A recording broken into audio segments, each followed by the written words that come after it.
Hello friends, let's talk about manipulation.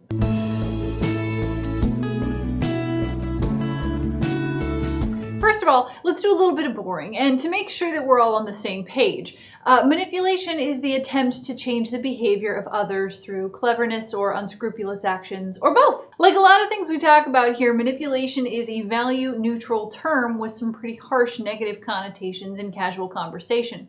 But this isn't a casual conversation, so we're going to be using the word in its value-neutral form. Manipulation can be very helpful, and you see it all the time. Any art is manipulation because it seeks to create an emotion. We can talk about the actual definition of art in the comments, but this is the definition that I found to be the most useful, so here we are. But I think we'd all agree that Bernini wasn't carving marble statues and cackling to himself about how, through statuary, he could toy with the emotions of future people.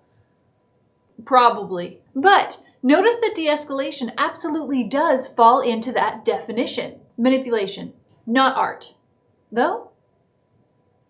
So, de-escalation is a form of manipulation because when we de-escalate, we are trying to change the behavior of others. The danger that we run into when we de-escalate is of losing sight of our goals and manipulating in a way that either isn't conducive to our goals or that is harmful to the escalated person. Or both. So the buckets that de-escalation actions can be sorted into go like this. If you're trying to get the escalated person on your side, that's not great. If you're trying to get the escalated person to accept that you're on their side, that's something we can work with. Now, I know that I just said that when we lose sight of our goals, that's not great, and then 2 sentences later I said that when we bring the escalated person into our goals, that's also not great. So let's add nuance. In the Stanford Encyclopedia of Philosophy, there is a truly excellent article thing about manipulation that was absolutely fascinating to me. Link below. And it brings up the point that practically, when we talk about manipulation, we usually mean a certain amount of nefarious intent, even though manipulation is value neutral. I would make the argument that a big part of that comes from the foundational presumption we make that when we use the word manipulation, we are only referring to situations where the manipulator is trying to alter the situation in order to achieve an end that benefits them. The fact that we can usually only think of examples where that's a bad thing is one of the flaws of fast thinking, but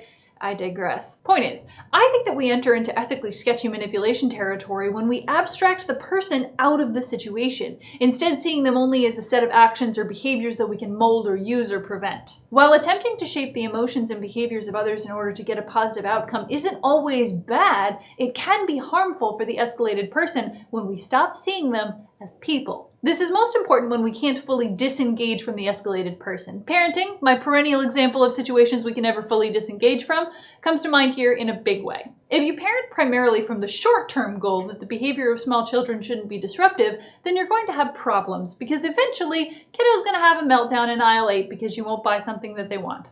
But parenting with the long-term goal in mind, the kiddo is eventually going to have to manage disappointment, and this means that sometimes they're going to fail, so a meltdown isn't only acceptable, it's inevitable. This sets the parents up to mitigate the harms that may occur from the meltdown and to support their escalated person, who seems to be about 3 years old in this situation. But just because this is critical in situations where you can't disengage doesn't mean it isn't important in situations where you can. If there's a friend of a friend at a house party that you're hosting and they've gotten kind of pushy and you need them to sit down for a minute and drink some water, but you're only mindful of the short-term goal where they stop being so annoying instead of the long-term goal where we want the party to be able to continue in a way that is fun for everyone else, then it's easy to engage only with their behaviors and forget about taking care of them as a person. In situations where the escalated person has lost the ability to manage themselves, there is an inevitable amount of shame that will follow this situation. And if we treat our drunk guest harshly, if we yell at them or use our authority as the host to force them to sit down, then that shame is going to be even harder to manage for them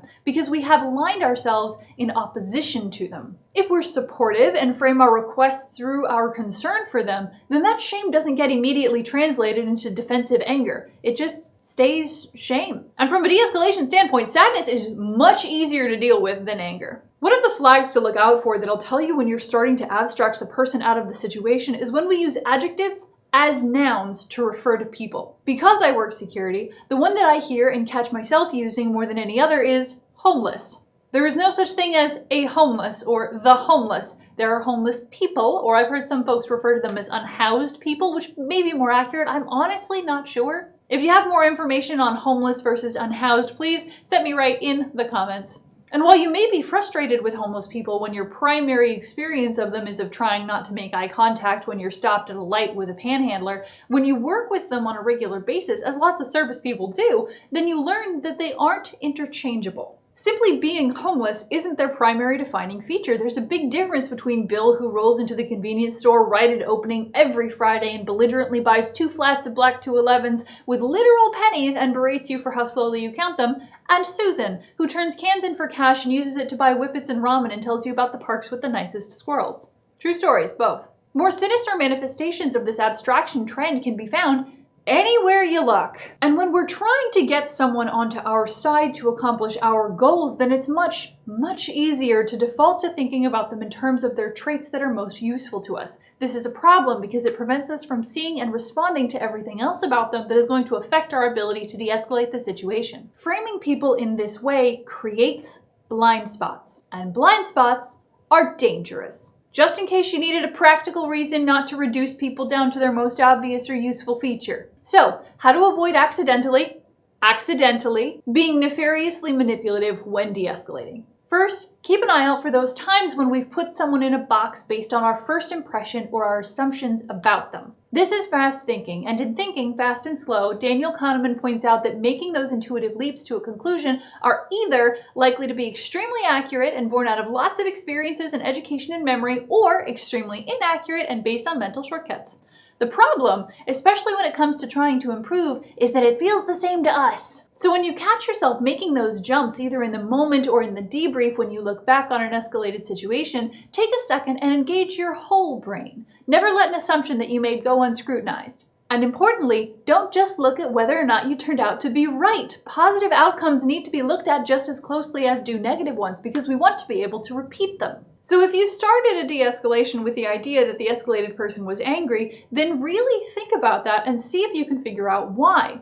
Some common shortcuts that many folks find themselves using to identify anger include a loud voice, square posture, and sharp gestures. Did you see anything like that? Was there anything that contradicted those cues? Like, was this person also sitting down with their legs relaxed? The only accurate way to interpret body language is by comparing it to that person's baseline body language, and a lot of times we don't know what that is. So our fast brain starts comparing the behavior of others to our baseline body language instead and uses our personal history to interpret it. Which is why there's a part of my brain that genuinely believes that anyone who is speaking louder than you'd normally speak to a bank teller is angry, and they're probably angry at me. So go back and see if you can catch any shortcuts that your brain made. Look for why it made them, and compare the information that your brain used to the information that it had.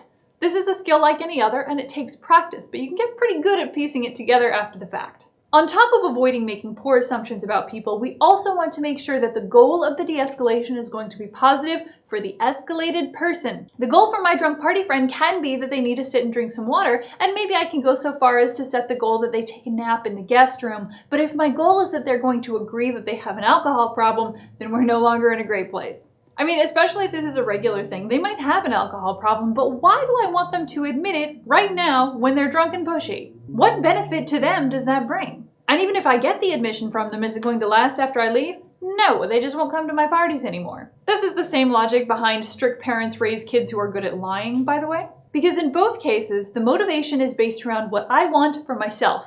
I want to feel like I helped, more than I want to help. So this can be a very fine distinction because all the escalation situations in real life are a little bit muddy. I've found that it's easier to identify my motivations when I think about it and ask those debrief questions after I've had some time to let it sit for a few days. The primary emotions that I felt really jump out at me with that distance, and that makes them easier to question. Finally, to avoid being manipulative and a jerk about it, try to incorporate the escalated person's goals for their escalation. What did they want when they started doing the escalated behavior? Is there a better way for them to get that in the future? How can we accomplish those goals now? Maybe not in the way that they had intended, but in a way that gets them what they need.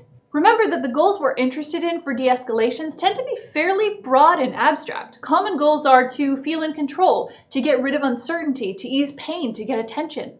Someone very smart once told me that babies cry for one of 5 reasons. They're hungry, they're tired, they've pooped or are about to poop, they need more attention, and they need less attention. So if you've got a crying baby, do the first 4, and if that doesn't work, then leave them alone for a bit.